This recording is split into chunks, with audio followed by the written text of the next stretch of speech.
నమస్తే, welcome to Suman TV. ప్రస్తుతం మనతో పాటు ఉన్నారు యూసీఎస్ ఇన్ఫోటెక్ నుంచి ఉదయ్ గాడిపత్రి గారు. సార్తో మాట్లాడదాం. నమస్తే సార్. నమస్కారం మేడం. సార్, ఇప్పుడు క్యాంపస్ సెలెక్షన్స్ జరుగుతూ ఉంటాయి కదా, వాళ్ళకి ప్రాజెక్ట్స్ ఇస్తూ ఉంటారు.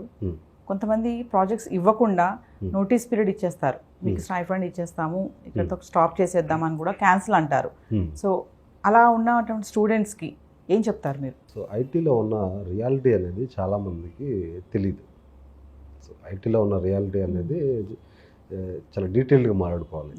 ఇక్కడ ఎలా ఉంటుంది అంటే, ఒక కంపెనీ లేటెస్ట్ టేక్ టీసీఎస్ కావచ్చు, విప్రో కావచ్చు, కాగ్నిజెంట్ కావచ్చు, ఏదన్నా ఒక కంపెనీ క్యాంపస్ రిక్రూట్మెంట్కి వెళ్ళినప్పుడు, ఒక కాలేజ్కి వెళ్ళినప్పుడు ఒక 100 మెంబర్స్ని హైర్ చేసుకున్నారు అనుకోండి.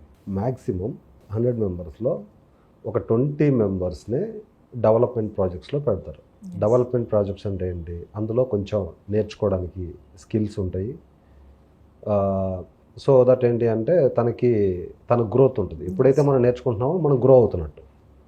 ఈ 20% మెంబర్స్కి డెవలప్మెంట్ ప్రాజెక్ట్స్ వస్తాయి. ఆ డెవలప్మెంట్ ప్రాజెక్ట్స్లో ఏంటి అంటే తనకి కోడింగ్ రాసే ఆపర్చునిటీ రావడం, లేదంటే కోడింగ్ నేర్చుకునే ఆపర్చునిటీ రావడం, out of the box thinking అనేది పెరుగుతుంది వీళ్ళకి. ఈ 20% మెంబర్స్కి ఏంటంటే స్కిల్స్ పెరుగుతూ ఉంటాయి, out of the box thinking అనేది పెరుగుతూ ఉంటుంది ఈ 20% మెంబర్. ఈ రిమైనింగ్ 80% మెంబర్స్ ఉంటారు కదా, ఈ 80% మెంబర్స్ని టెక్నికల్ సపోర్ట్ జాబ్స్లో పెడతారు. టెక్నికల్ సపోర్ట్ అంటే ఏంటి? It is almost like A voice call support. Okay. So ఈ 80% మెంబర్స్ని సపోర్ట్ ప్రాజెక్ట్స్లో పెడతారు. ఈ సపోర్ట్ ప్రాజెక్ట్ అంటే ఏంటి? జియో మనం రీఛార్జ్ చేసాము, అది వర్క్ అవ్వడం లేదు. మనం ఏం చేస్తాము? కన్సల్ట్ టీమ్కి కాల్ చేస్తాం, కస్టమర్ కేర్ కాల్ చేసేసి ఇట్లా రీఛార్జ్ చేశాను, వర్క్ అవ్వడం లేదు అంటే, some guy one agent will actually look after our issue and then he will sort out the issue. Then our issue will be solved, we will not go to them again. అలానే IT కంపెనీలో ఏంటంటే చాలా products ఉంటాయి. ప్రతి ఒక్క ప్రోడక్ట్కి ఏంటంటే ఒక కాల్ సెంటర్ సపోర్ట్ లాగా ఉంటుంది అనమాట. దాన్నే టెక్నికల్ సపోర్ట్ అంటారు. సో ఈ టెక్నికల్ సపోర్ట్ జాబ్స్లో ఈ 80% మెంబర్స్ని తీసుకెళ్ళి పెడతారు. Technical support is like A voice call support. అంటే ఇప్పుడు సపోజ్ ఒక ఆర్గనైజేషన్లో చాలా అప్లికేషన్స్ వాళ్ళు యూజ్ చేస్తారు. ఏదన్నా ఒక అప్లికేషన్ ఒక ఎంప్లాయీ యూజ్ చేసేటప్పుడు అతనికి వర్క్ అవ్వకపోతే ఆ ఎంప్లాయీ ఆ టీంకి కాల్ చేస్తాడు. కాల్ చేసి ఈ అప్లికేషన్లో నాకు ఇది పని చేయడం లేదు, మీరు సొల్యూషన్ ప్రొవైడ్ చేయండి అంటే ఈ మెంబరు సొల్యూషన్ ప్రొవైడ్ చేసేసి దాన్ని క్లోజ్ చేస్తాడు. సో ఇటువంటి సపోర్ట్ జాబ్స్లో ఈ 80% ఆఫ్ ది మెంబర్స్ని పెడుతున్నారు. అన్ఫార్చునేట్లీ కొంతమందికి ఆ సపోర్ట్ ప్రాజెక్ట్లో కూడా పెట్టడం లేదు. ఓకే. వాళ్ళని బెంచింగ్లో అంటారు, బెంచింగ్లో ఉన్నామని చెప్పేసి అంటారు. సో కొంతమంది ఎంప్లాయీస్ ఏంటంటే ఆ సపోర్ట్ ప్రాజెక్ట్ కూడా రాక బెంచ్లో ఉంటారు. బెంచ్లో ఉన్నప్పుడు ఎలా ఉంటుందంటే అదొక హనీమూన్ పీరియడ్ లాగా ఉంటుంది. శాలరీ వస్తుంది, బట్ ఏంటంటే వర్క్ ఉండదు. ఎలా ఉంటుందంటే సరదాగా ఆఫీస్కి వెళ్తాం, స్వైపింగ్ చేయటం, క్యాఫ్టీరియాలో తిరగటం, ఆఫీస్ చుట్టూ 2 రౌండ్లు వేయటం, తర్వాత లాగౌట్ అయిపోవటం. వన్ ఫైండ్ ఏమవుతుందంటే ఒకసారి రిపోర్ట్ తీస్తారు, ఏ ఎంప్లాయీకి మనం శాలరీ పే చేస్తున్నాము, ప్రాజెక్ట్కి ట్యాగ్ అయ్యారా లేదా. అప్పుడు ఓకే, సో మీరు ఇన్ని రోజుల నుంచి ఈ కంపెనీలో ఉంటున్నారు, ప్రాజెక్ట్కి ట్యాగ్ అవ్వలేదు, సో ప్రాజెక్ట్స్ లేవు, లేదంటే కొంతమంది అయితే కొంచెం కన్సర్న్ చూపిస్తారు, మీకు ఇంత టైం ఇస్తాము, ఈ టైంలో ప్రాజెక్ట్ చూసుకోండి, లేదంటే will give 3 months salary, then you can leave the organisation. అప్పుడు ఏమవుతుంది? వాళ్ళేమో హనీమూన్ పీరియడ్ని ఎంజాయ్ చేశారు, స్కిల్స్ ఉండవు. బయటకు వచ్చిన తర్వాత ఎక్స్పీరియన్స్ లెటర్స్ అయితే ఉంటాయి, ఈ కంపెనీలో ఇన్ని రోజులు ఉన్నానని చెప్పేసి. సో వాళ్ళకేంటి, అప్పటికప్పుడు కొత్త స్కిల్స్ నేర్చుకోవాలి.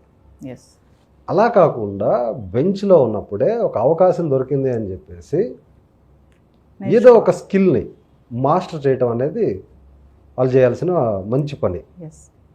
బెంచ్లో ఉన్న స్టూడెంట్స్ ఫ్రీగా ఉండకుండా, హనీమూన్ పీరియడ్ని ఎంజాయ్ చేయకుండా, కెరియర్ రిస్క్లో ఉందనేది మనం ఐడెంటిఫై చేసి, కెరియర్ రిస్క్లో ఉందని ఐడెంటిఫై చేసి ఏదో ఒక స్కిల్లో మాస్టర్ అవ్వటం అనేది వాళ్ళు చేయాల్సిన ప్రధానమైన పని. వాళ్ళు కనుక అది చేయకపోతే they will be in the risk zone. I have seen many employees అండి. రీసెంట్గా నా దగ్గరికి గైడెన్స్ కోసం వస్తున్నారు కదా, సో నేను ఇట్లా బెంచ్లో ఉన్నాను, నాకు ప్రాజెక్ట్ లేదు, నేను చూశాను వర్చుసా నుంచి ఒక 200 మెంబర్స్ని వెళ్ళిపోమని చెప్పారు. అలానే బెంచ్లో ఉన్న స్టూడెంట్స్ని వాళ్ళందరూ కొంతమంది నా దగ్గరికి వచ్చారు. అందులో క్యాప్జెమినీలో కొంతమంది వచ్చారు. ఏంటి పరిస్థితి అంటే, నాకు ప్రాజెక్ట్ లేదు, బెంచ్ మీద ఉన్నాను, సడన్గా వెళ్ళిపోమన్నారు, సబ్జెక్ట్ నేర్చుకుంది కూడా ఏం లేదు. ఎందుకంటే ఫ్రీ టైం అంతా ఏం చేశారు ఇన్ని రోజులు మీరు ఏం చేశారంటే, ఏం చేయలేదు, జస్ట్ ఆఫీస్కి వెళ్ళేవాళ్ళం, స్వైపింగ్ చేసేవాళ్ళం, స్వైప్ అవుట్ చేసేవాళ్ళం, వచ్చేవాళ్ళం. ఇదే వాళ్ళు చెప్పిన సమాధానం.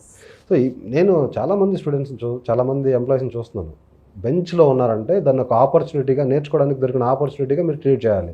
అదొక అవకాశం అనుకోవాలి. బెంచ్లో ఉన్నప్పుడు ఫస్ట్ మీరు చేయాల్సింది ఏంటి అంటే, you can enjoy the honeymoon period, nobody stops, ఎవరు ఆపరు. కాకపోతే ఏంటి అంటే, లెర్నింగ్ అనేది ఒక స్కిల్లో మాస్టర్ అయ్యి మీరు స్కిల్స్ పెంచుకుంటే మీరు ఏం చేస్తున్నా కూడా your life will be in the safe zone.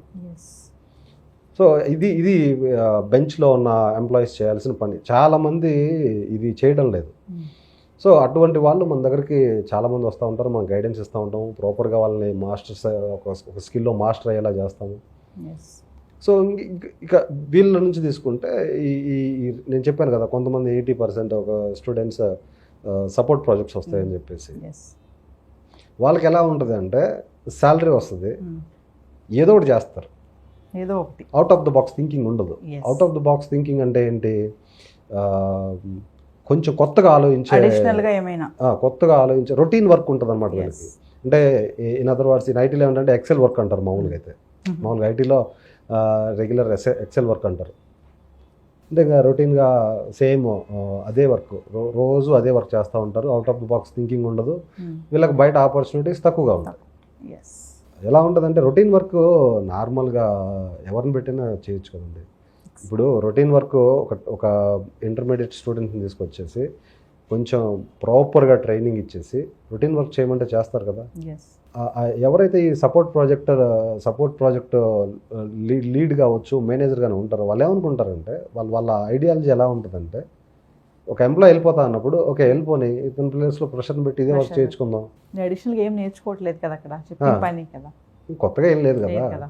ఇతను వెళ్ళిపోమని చెప్దాము, ఇతని ప్లేస్లో ఫ్రెషర్ వస్తాడు, అతనికి ఇంకా తక్కువ శాలరీ పే చేయొచ్చు, ప్రాజెక్ట్ మనం తక్కువలో ఫినిష్ చేసుకోవచ్చు.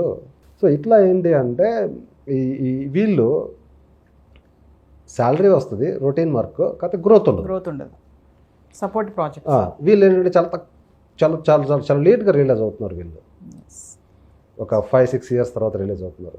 ఇటువంటి సపోర్ట్ ప్రాజెక్ట్స్లో ఉన్న వాళ్ళు చేయాల్సిన పని ఏంటంటే, ఫస్ట్ ఆఫ్ ఆల్ మీరు ఐడెంటిఫై చేయాలి, మనం వర్క్ చేస్తున్న టెక్నాలజీకి బయట గ్రోత్ ఉందా లేదా, మనం రొటీన్ వర్క్ చేస్తున్నామా లేదంటే out of the box some technical skills work చేస్తున్నామా. ఇన్ కేస్ కనుక రొటీన్ వర్క్ చేస్తూ ఉండి సపోర్ట్ ప్రాజెక్ట్ అని మనం ఇమీడియట్గా ఐడెంటిఫై చేసాము, ఇమీడియట్గా స్కిల్స్ పెంచుకోవాలనేది మీ మైండ్లోకి రావాలి.